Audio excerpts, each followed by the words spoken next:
Congressman, but now the first Muslim Attorney General, our dear brother, Congressman Ellison, who will be recognized with U.S. Muslim's Outstanding Public Service Award.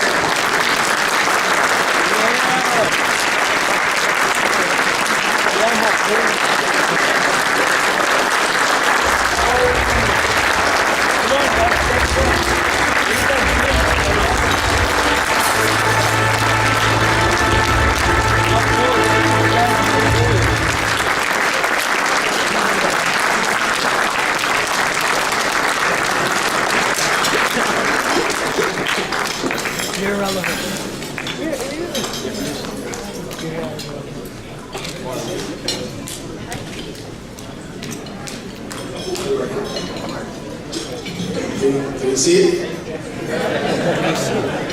Assalamu alaikum warahmatullahi wabarakatuh. Dear respected brothers and sisters, I am a man who comes to you in great gratitude, tremendous gratitude. I'm a person who owes a lot of folks, starting with you. I can tell you that when I first put my hat in the ring in 2006, many of you, some of the members, well, were there. I can tell you many of you were right there at my side, no doubt.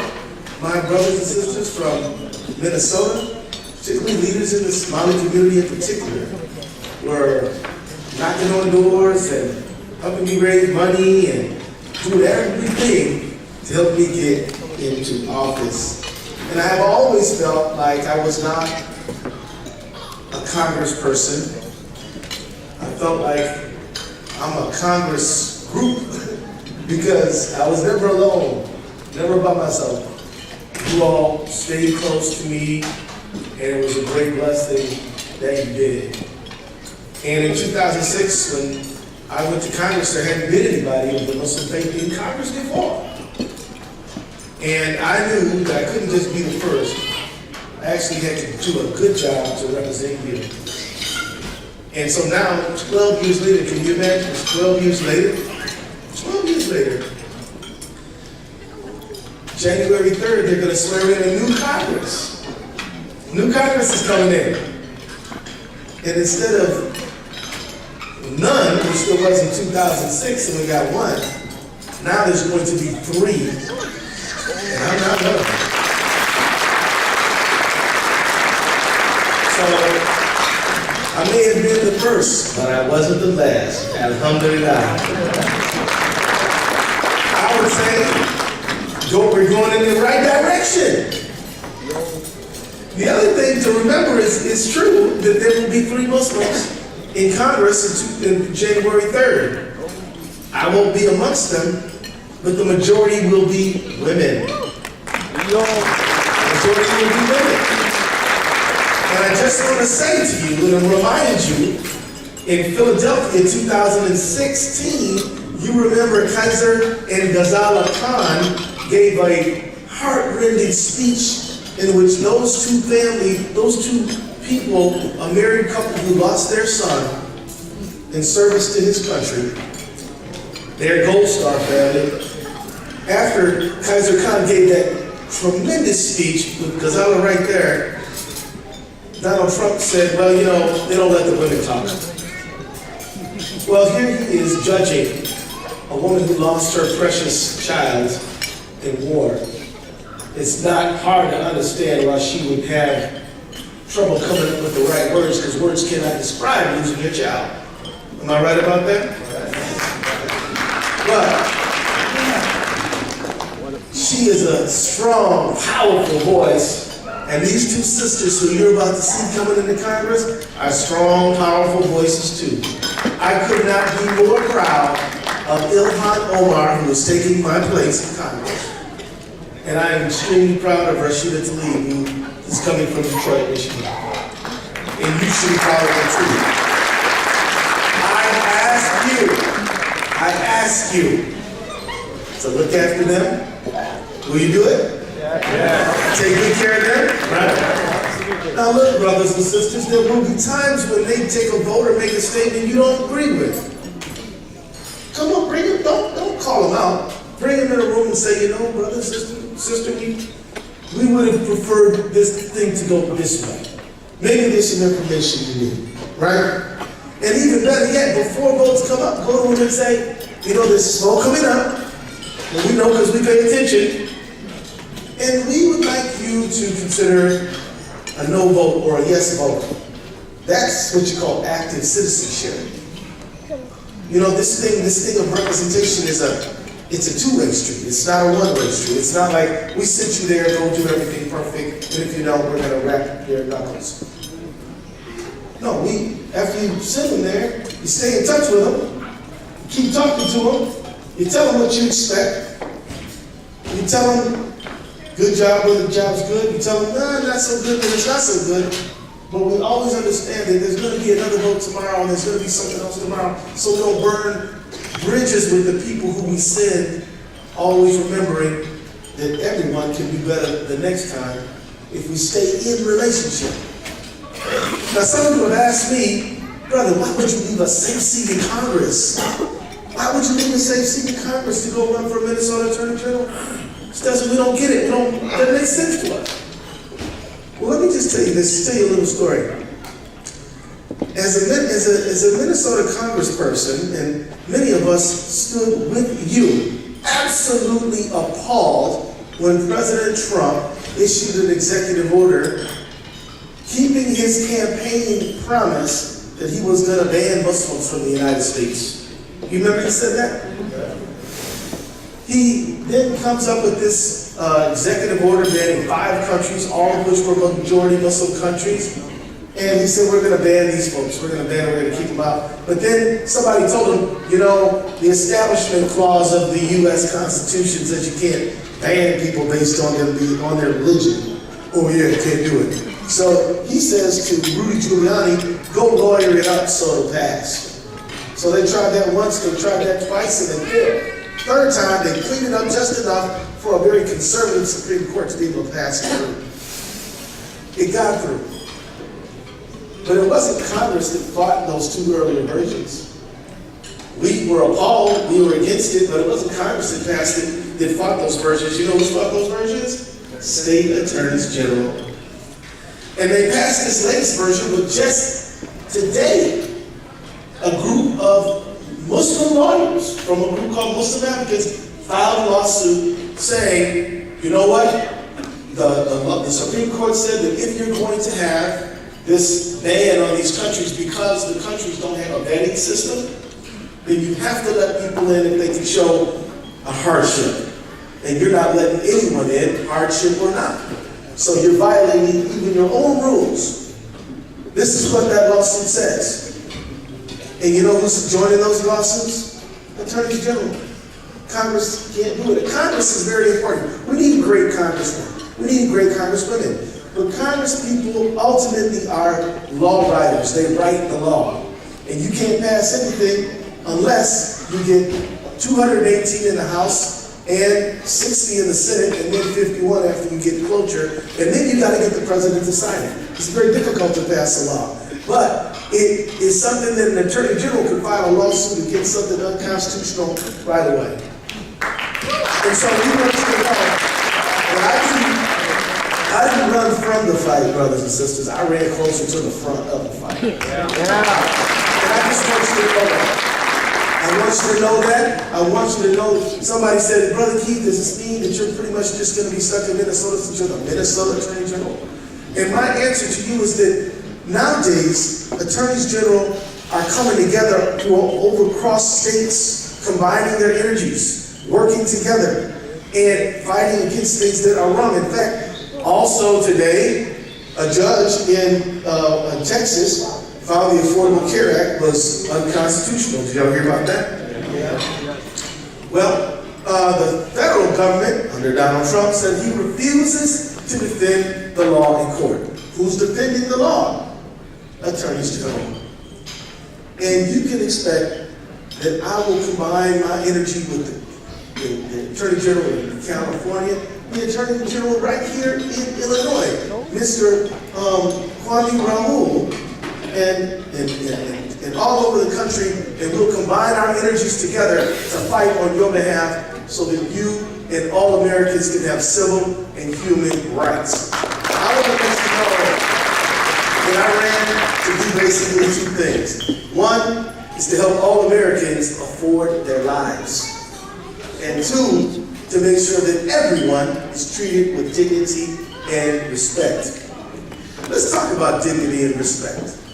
It's hard to have dignity and respect when you have a president who is preaching division, who is preaching racial hate and religious bigotry. And when people take a page from that and start adopting and following the lead of the president, doing things that they think the president might like, it makes it very difficult for all Americans. There was a group of people who called themselves the White Rabbit Militia who got in a car and drove from Illinois to Minnesota and did a terrorist attack on the mosque known as Dar al-Farouk. This is a mosque where they blew up the building, and if the imam who was there for Fajr prayer would have been in his office, he would have been probably killed. You never heard the president mention it, did you? But it was a terrorist attack on U.S. soil, and I just want you to know about it.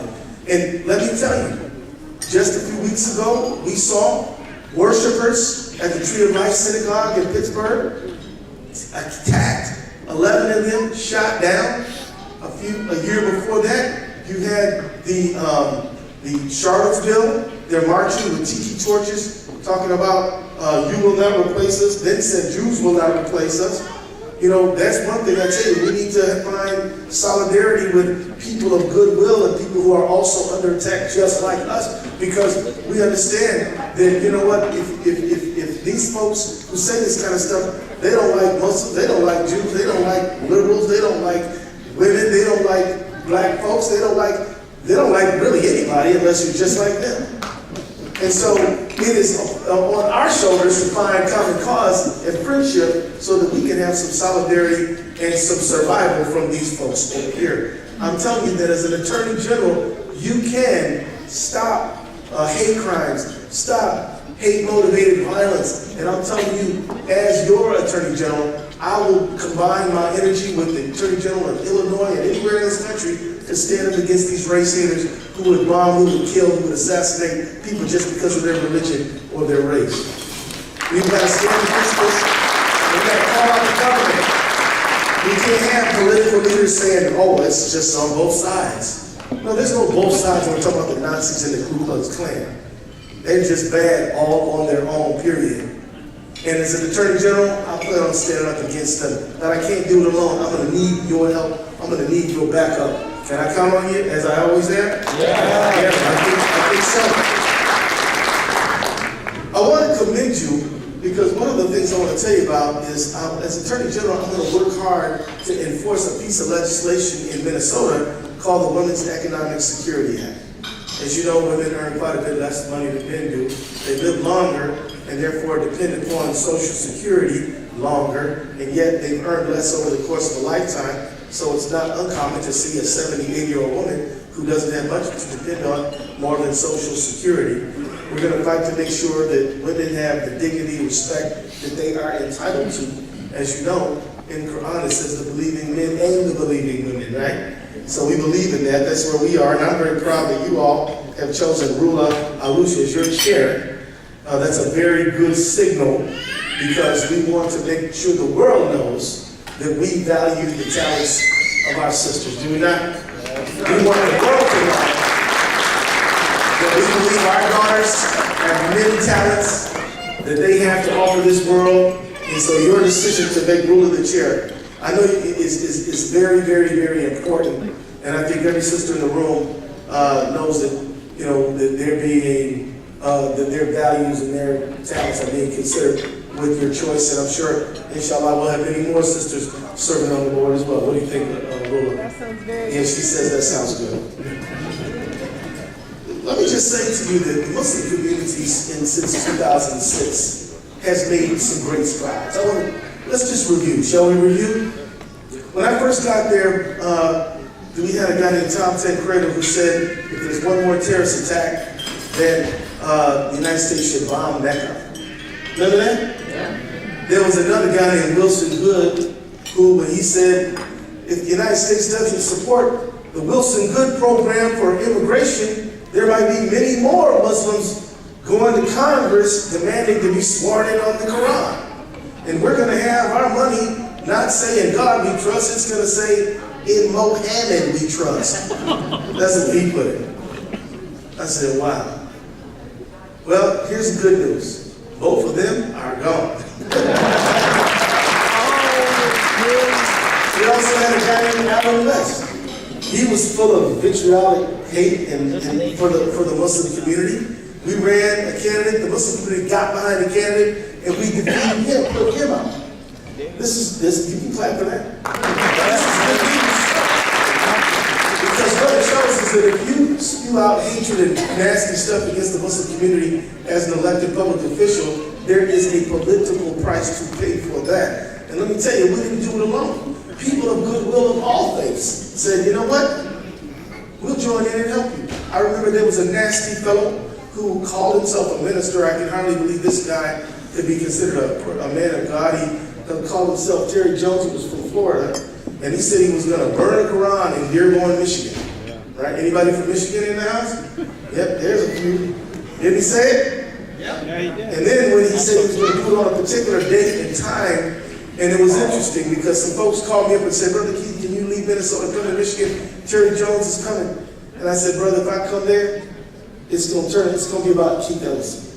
And it just can't be about Keith Ellison. It's got to be about the community.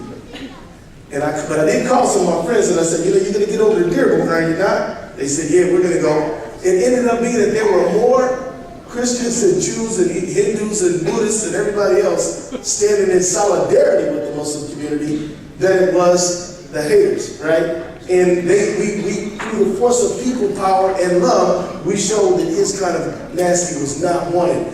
Also, does anybody remember the Ground Zero mosque? Yeah. It wasn't at Ground Zero, and it was not a mosque. It was a Muslim center.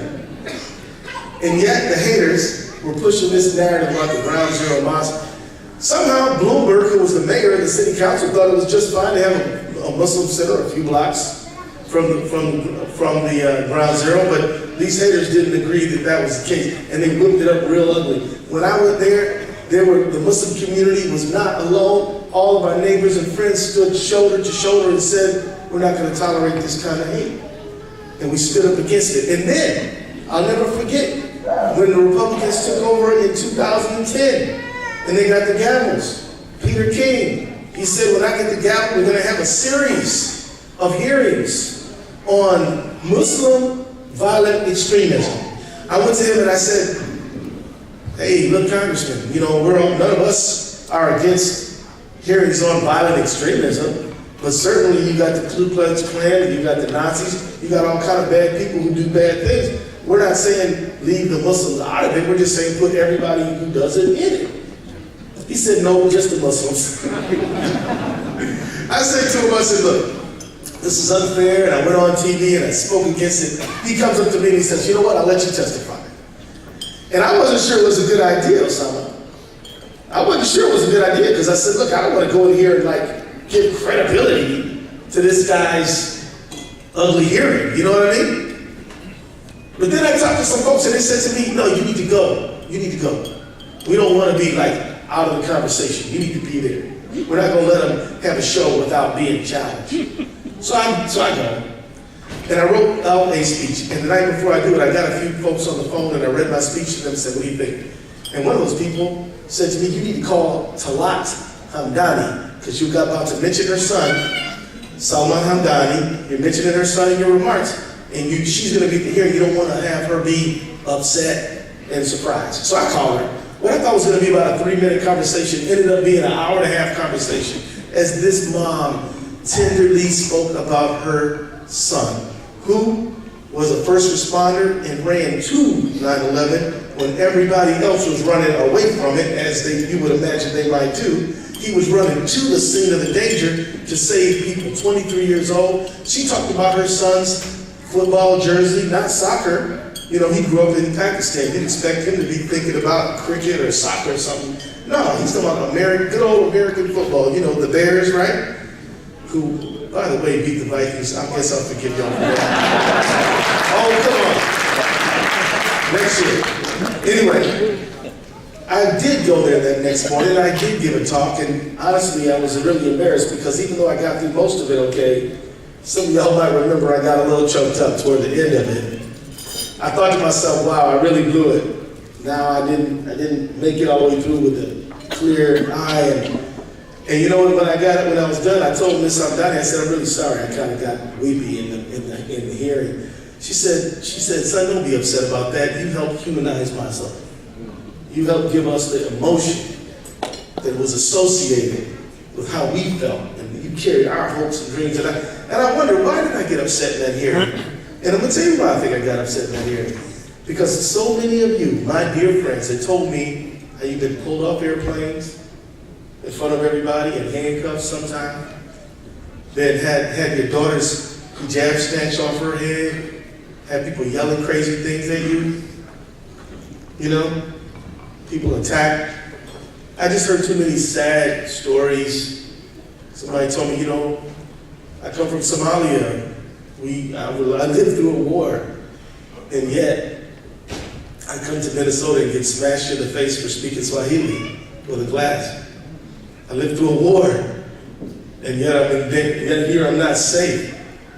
And you hear enough of those stories, you absorb all that, and sometimes the emotions might overcome you.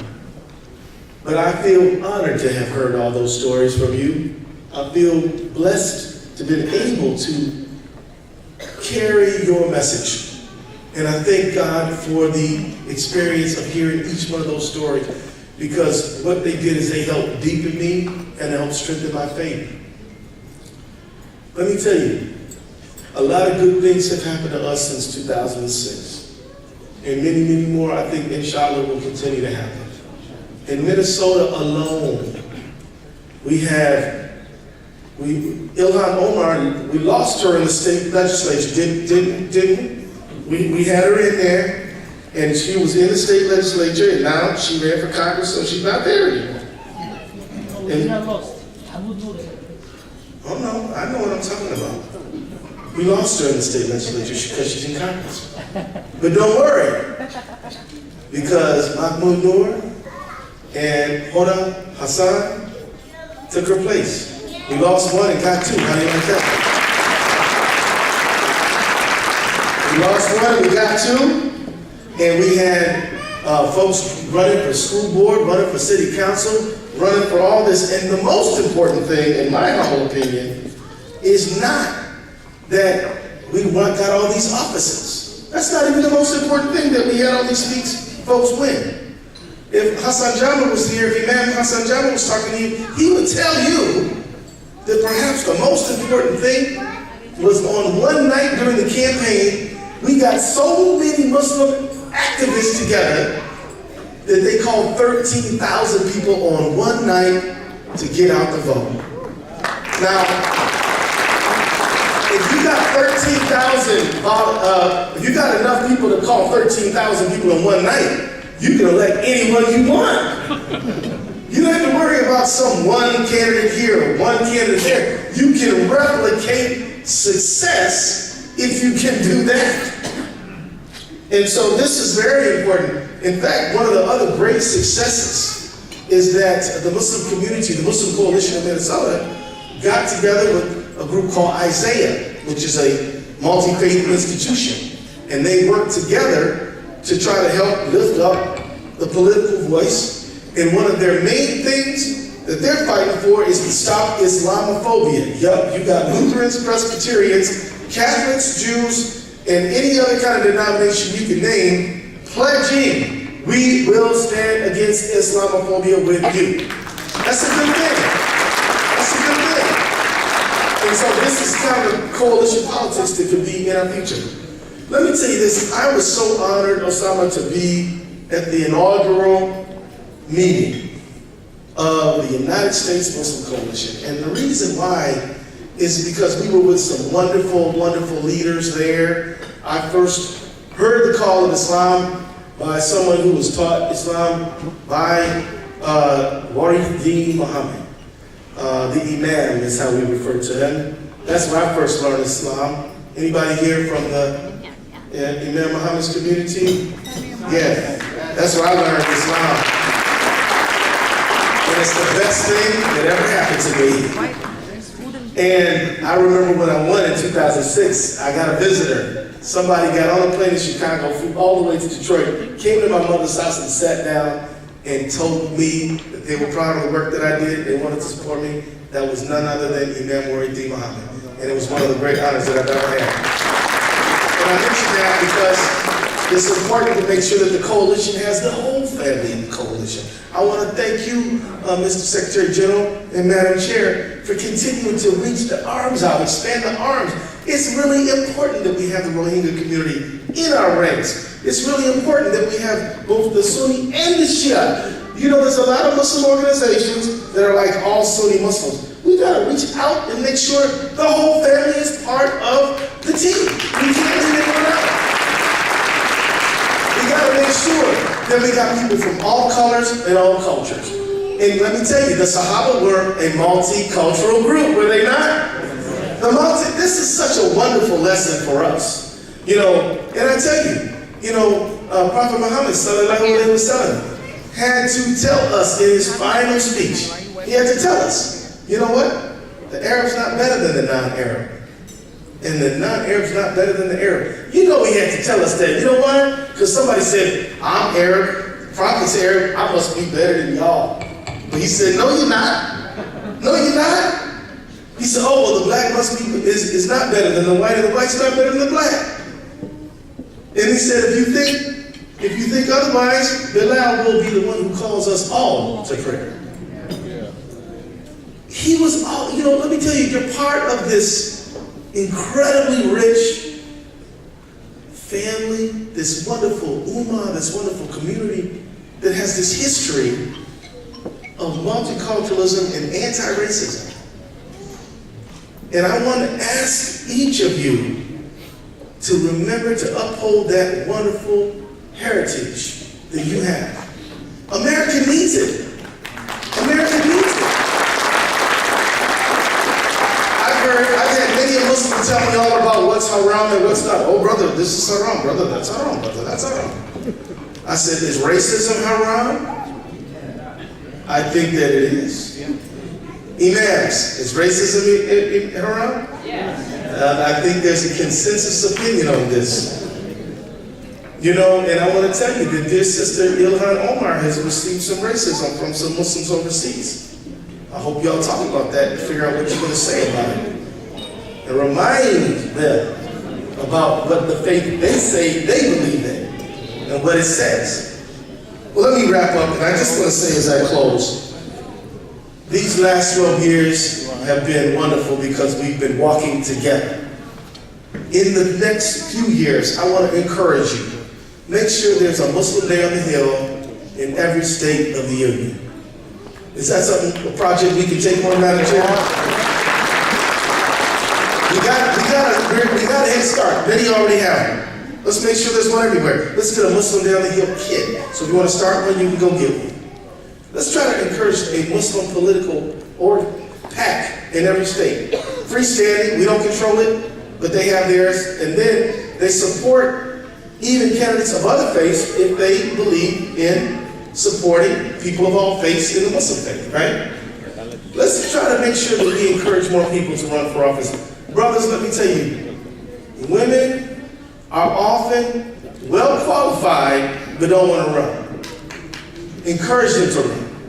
Tell them they can do it.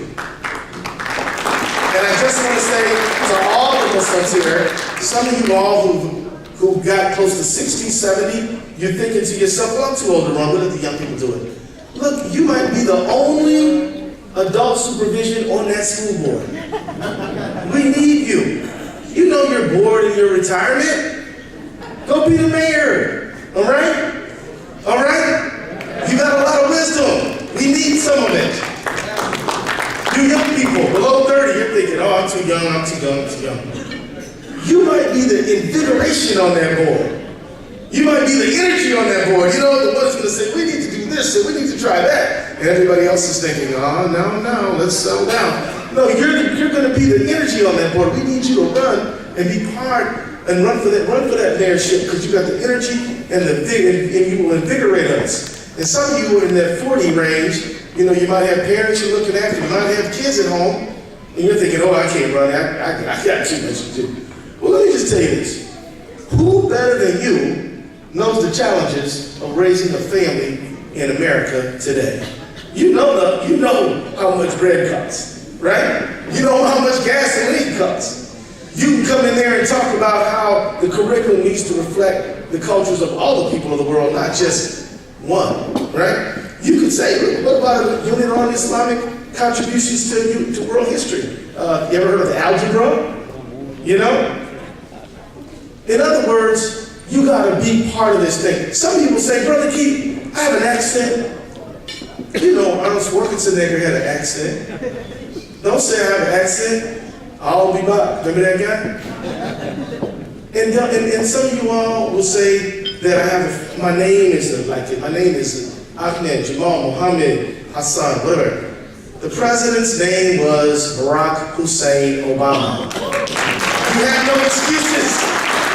You have no excuses. But we need you to run, we need you to organize, and we need you to focus on the core issues of the people in this country. Let me tell you, we need you to stand up for those Latino families that are getting ripped apart on that border. Do you have compassion for that? We need you to stand up for people who are paying look, insulin has gone up 1,200% in the last 20 years. Anybody know a diabetic? There ain't no Muslim diabetics anymore? I think we got a few. Stand up for fair drug prices. Daraprim used to cost $13 a dose. Somebody bought the patent, now it's $800 a dose. Stand up for yourself. Make sure that this Muslim man continues to be challenged in court. Call me up and say, Keith, what are you doing on that thing? Come on, get at it. And we're going to work the legislative side, and we're going to work the executive branch side, and we need some of you guys to run for judge. We need some Muslim judges. Anybody remember Adam Shakur in Detroit? We got some Muslim judges, we need more of them. And so what I want to just tell you is that this future is very bright. I know things have been tough. I know things have been tough, and I know that there have been some incredible disappointments, but I also want to just remind you of the good news and encourage you to keep on pushing, keep on pressing. We'll do it together. Stop doing